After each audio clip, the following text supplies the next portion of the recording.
Debido a que es un pilar tan importante, fue teorizado en el 2014 como parte de la visión de Web3 y no ha existido hasta ahora. No era del todo cierto decir, estoy utilizando una red descentralizada porque hay miles de nodos alrededor del mundo, cuando en realidad lo estás haciendo a través de una compañía. The launch team wishes you good luck and Godspeed.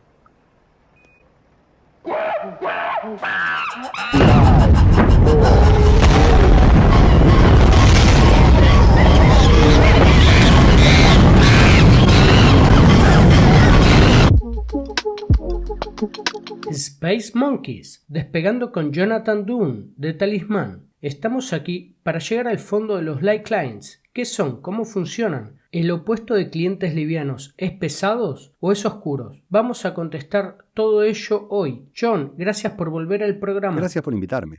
Fue un regreso rápido. La vez anterior fue en junio y ahora estamos en agosto. La gente quería más y no pude evitar volar hasta aquí para llevárselos. Gracias por venir. Es una distancia enorme, realmente lo es. No hay problema, amigo. Bueno, ¿qué está sucediendo? ¿Estás aquí en Cambridge?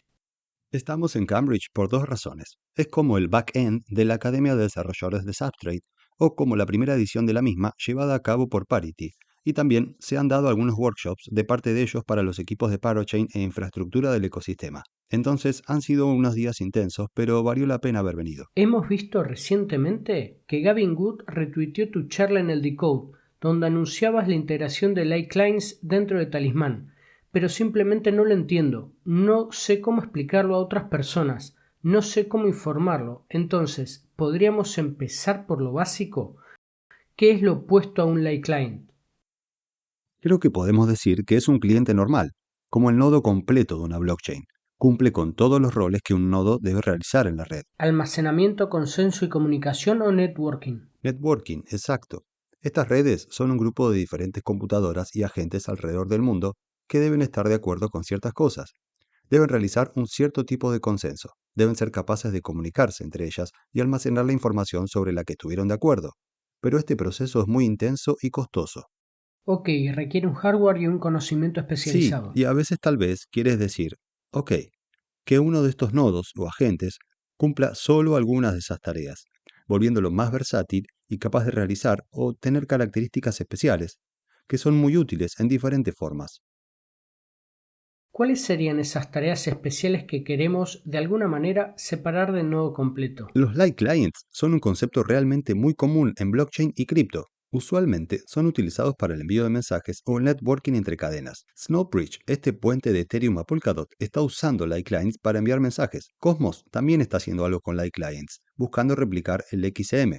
Tienen una especie de ceremonia simpática entre light clients firmando mensajes entre ellos. Lo que hacen en definitiva es quitar la carga a los nodos completos, que por cierto son responsables de generar el consenso como algo de computación dura. Pero en Talisman estamos interesados en ejecutar estos light clients no desde un servidor en algún lugar, como los servicios web de Amazon, CGP o algo así, sino ejecutarlos dentro del explorador del usuario para crear lo que se denomina un light client integrado en el navegador. Estoy usando Talismán y hay un light client ejecutándose en mi navegador. ¿Qué está haciendo? El light client está integrado en el navegador. Yo creo que en realidad esta es la historia de la Web3, al menos lo es para mí.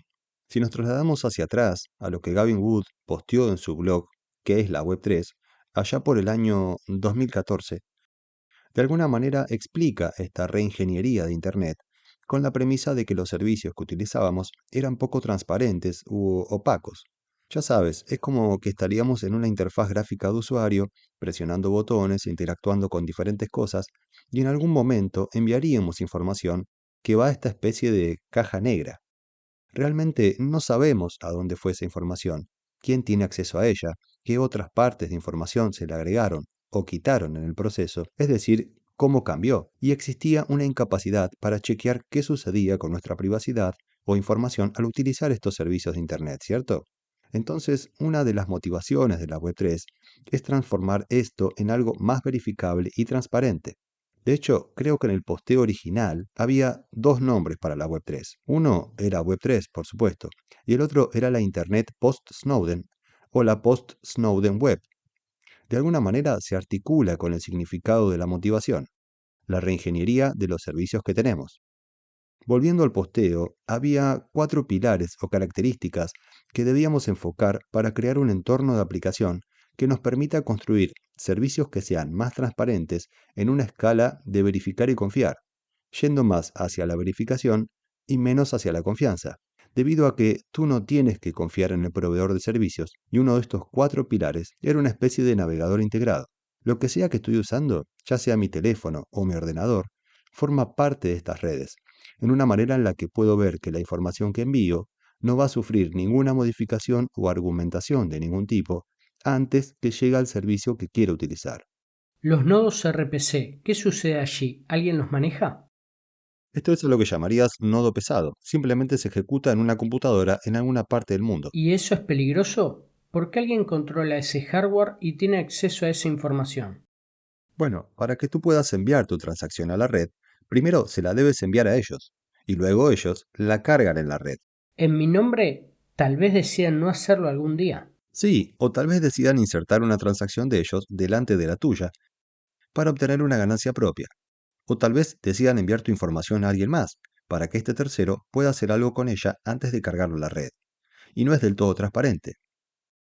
Entonces, en lugar de retornar esta responsabilidad de enviar transacciones a la red y obtener información de la misma, podemos alejar esa responsabilidad de estos nodos pesados, remotos y manejados por alguien, atrayéndola al navegador del usuario con el Light Client integrado al navegador. Suena fantástico. Ahora, ¿cuáles son las desventajas de hacer esto? En lugar de desventajas, diría que primero hay un obstáculo. Necesitamos un Light Client que pueda ser ejecutado en el navegador, y esto es una tarea muy difícil. Debes ser capaz de comunicarte con la blockchain y también con distintas entidades dentro de ella. De esa manera estás descentralizando. Eres un par en la red peer-to-peer. Eso es un desafío networking muy duro y está muy por encima de mi cabeza. Pero para crear eso, se necesitó de una tarea de ingeniería razonablemente desafiante, y no se había realizado hasta que Parity creó la Substrate Connect, o el Small Dot Like Client, para cadenas Substrate. ¡Wow! Ok, cuando tenemos este nodo ligero, el navegador está haciendo menos trabajo que un nodo completo, ¿cierto? Mucho menos. Todas esas actividades importantes, ¿dónde suceden? Esas actividades suceden en los nodos pesados o completos. Estas entidades o nodos deben mantener un registro de toda la información en la cadena y eso no es posible de colocar en los navegadores de los usuarios. Almacenamiento. Son muchos datos, sobre todo en el ecosistema de Dotsama, donde existen muchas cadenas. Es otra la magnitud de información y por lo tanto más inviable. Por ende, este registro del estado de la cadena no se almacena en el Light Client, lo que hace posible que se ejecute en tu teléfono o en el navegador de tu ordenador. Ok, Parity lo hizo posible. ¿Necesitamos configurar algo con los nodos completos o ellos entienden lo que está sucediendo? El Light Client es un par dentro de la red. Podemos ver que está conectado a docenas de otros nodos y por lo tanto es otro de los actores de la red igual a los demás. Interesante. Entonces, ¿qué fue lo más emocionante de tu anuncio en el Decode? Creo que el rendimiento es excepcional, debido a que la preocupación original era, ok, vamos a tener un punto de acceso descentralizado a estas redes para los usuarios, pero entonces el compromiso es que este usuario debe ejecutar un poco de software que descarga información y realiza todo este trabajo para mantenerse al corriente de lo que sucede en la cadena, y esencialmente ejecutar una parte de la blockchain en su navegador. Y la preocupación era que se perjudique la experiencia del usuario y también al resto de aplicaciones que se ejecutan en tu smartphone u ordenador. Lo realmente destacable es que no es tan malo ahora con el Light Client de Substrate. Para consultar un balance de token, por ejemplo, le toma solo un segundo más el ejecutar el Light Client y que éste se conecte con los demás en la red para consultar a un nodo regular por esta información, lo cual es despreciable en este punto en función de la ganancia de poder acceder a una red descentralizada. La gente va a poder encender y apagar esto. Sí, tiene sentido que el usuario sea capaz de configurar la cantidad de redes conectadas a través del Light Client, para asegurar de esta forma que el rendimiento sea el óptimo. Pero como una extensión, también podemos automatizar esto. Nosotros en Talisman podemos crear una librería que gestione el manejo de la red por ti, para que no tengas que pensar en todas estas cosas, ya que, en definitiva, solo quieres usar una aplicación. Bueno, de hecho iba a ser mi próxima pregunta. Basado en lo que dices, ¿debo ejecutar algo extra en mi ordenador para usar la iCloud? Ya se encuentra instalado en Talisman. Es impresionante. En realidad lo es, porque desde el lado de Parity es muy destacable lo que lograron hacer. Se siente como haber anotado un gol en fútbol. Ya sabes, cuando alguien esquiva a otros jugadores y nos da un pase para convertir un gol. Y hemos hecho un gran trabajo con esto de la gestión de redes, pero es bueno que haya sucedido. Era necesario. Creo que la pieza final del rompecabezas es que también necesitas la participación de la red, como también necesitas Astar y Akala haciendo algo desde su lugar para habilitar los light clients. ¿Eso es correcto? Sí, eso es correcto, Jay. Actualmente el Small Dot Light Client está configurado para cadenas de la Relay Chain, es decir, Polkadot, Kusama, y luego las dos redes de prueba, West End y Rococo. Ellas utilizan un mecanismo de consenso particular que permite a las parachains ejecutar sus redes con light clients. Tal vez sea un trabajo de soporte del lado de Parity. Entonces, cuando alguien lo resuelva, todos deberían poder hacerlo, ¿cierto? Sí, aunque la motivación está allí, porque es un pilar de la Web3 que fue teorizado como parte de la visión de la misma en el año 2014 y no ha existido hasta ahora. Entonces, la motivación de lanzar esto a través de todo el ecosistema es realmente muy alta. Es un paso adelante sobre otros ecosistemas que no tendrían esta Es función. como uno de los últimos casilleros que faltaba tildar para la Web3. No era del todo cierto cuando decíamos, estoy utilizando una red descentralizada porque hay miles de nodos alrededor del mundo, cuando en realidad lo estabas haciendo a través de una compañía. Entonces estamos hablando de... ¿Cómo sería en Ethereum? ¿Cuál es esa compañía? ¿Infura? Sí, al igual que un proveedor de agua, debemos asegurar que nuestros usuarios siempre tengan acceso a la red. Aunque el proveedor del servicio desconfigure algo o suceda alguna acción regulatoria, los usuarios siempre puedan acceder a la información en la red, a la capacidad de poder realizar una transacción. Si eso no se cumple, no sería muy descentralizado, ¿no? Escuché que MetaMask e Infura están de alguna forma conectadas. No tienes que confirmar o negarme nada. Creo que la compañía Consensus es dueña de ambos, y por lo tanto, esto representa un riesgo de centralización para esa wallet. Nosotros podemos ofrecer muchos proveedores, pero la verdadera blue chip, solución base estándar, es solo utilizar Light Client. El otro día estaba intentando borrar completamente la MetaMask y utilizar Talismán.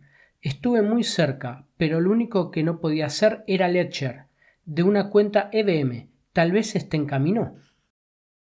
Sí, tenemos soporte para las aplicaciones de Ledger de Substrate en Polkadot y Kusama, pero el próximo paso en desarrollo son las aplicaciones Ethereum Edge. Ok, eso sería genial, porque aprendí recientemente que cualquier aplicación que soporte MetaMask, aunque no tenga el logo de Talismán sobre ella, ustedes la integrarán Es correcto. y funcionará. Bueno, mira, existen muchas aplicaciones en el ecosistema de Otsama. De hecho, lo llamamos para verso en Talisman. Estas aplicaciones han hecho el trabajo de integrarse con MetaMask debido a que es donde la mayoría de los usuarios están y es la aplicación estándar para ellos.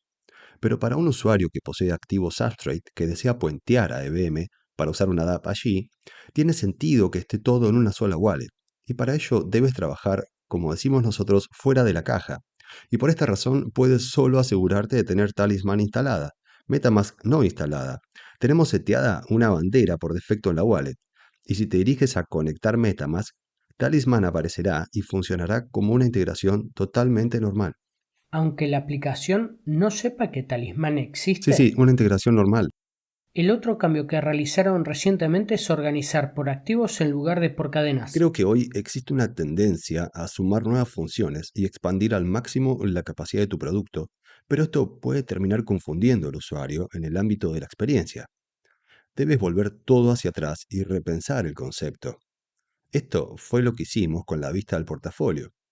Nosotros notamos que las operaciones de los usuarios que ingresan a través del ecosistema se volvían un poco más complejas cada vez, como por ejemplo transferencias entre cadenas o usuarios con múltiples cuentas. Entonces, dimos vuelta a las abstracciones que utilizamos para mostrar los activos y tus cuentas con el objeto de testear previamente esa experiencia y tratar de marcar un patrón para que los usuarios digan, ok, tal vez esta es una manera de ver tus activos a través de todo el ecosistema. En lugar de evolucionar, lo que todos utilizaban antes y así crear una confusión más grande de la vista del portafolio, dimos un paso atrás, consolidamos las funciones que tenemos para anticiparnos a lo que viene con una filosofía de diseño bien intencionada sobre este ecosistema multicadena, que de hecho es bastante único en ese aspecto. ¿Hay algo más que nos quieras comentar sobre lo que está por venir? La última vez que hablamos mencionaste algo sobre ORBS y cosas como esas. Tenemos cosas muy buenas referidas al soporte de balances. Hacer eso en el ecosistema es una tarea muy engorrosa, al menos por ahora. Existen muchos estándares de token distintos. Debemos hacer todo el trabajo de integración y uno de nuestros ingenieros ha creado una librería asombrosa. Nuevamente, con el concepto anterior, intentamos anticiparnos con lo que hacemos para asegurarnos de que si queremos brindar soporte a otros activos del ecosistema, o por ejemplo una parachain modifica la utilidad de un token estándar, la forma de actualizarlo en la app es súper rápido. De esa manera, obtenemos una base robusta sobre la que estamos construyendo. Eso es muy sexy para nosotros los ingenieros, y por supuesto mucho menos para los usuarios, porque para ellos el resultado es el mismo, pero asegura una buena fundación de tecnología para colocarle una pared encima. ¿Qué puedes decirnos sobre el paraverso? Está como tú lo mencionaste, palabra que utilizan para Dotsama. En los comienzos del proyecto Talisman, mi cofundador Aguile identificó correctamente que existe un problema de nombre en el ecosistema. Algunos lo llaman Polkadot o Dotsama, o también lo llaman Polkasama. Yo intenté llamarlo Polkasama al principio. No estoy diciendo que sea el ideólogo de eso, pero sí lo intenté en el comienzo. Nunca me gustó demasiado, pero bueno, estaba Polkadot, Kusama, Polkasama, ya sabes, un millón de maneras de nombrar al ecosistema. Ninguna de ellas en realidad era particularmente digerible, digámoslo así mejor. Nosotros hicimos el cómic de XKCD Standards y dijimos, ok, hay 14 estándares y necesitamos y debemos asegurarnos que todos utilicen el mismo lenguaje. Entonces, creamos el estándar número 15 y llamamos al ecosistema Paraverso, el cual yo creo que encapsula lo que realmente sucede, ya que es un universo de parachains ofreciendo cada una su propia función, pero trabajando todas juntas. ¿Tú crees que los mecanismos de consenso por fuera de Substrate algún día pueden ser parte del paraverso? Sí, existen múltiples mecanismos de consenso disponibles para cadenas Substrate.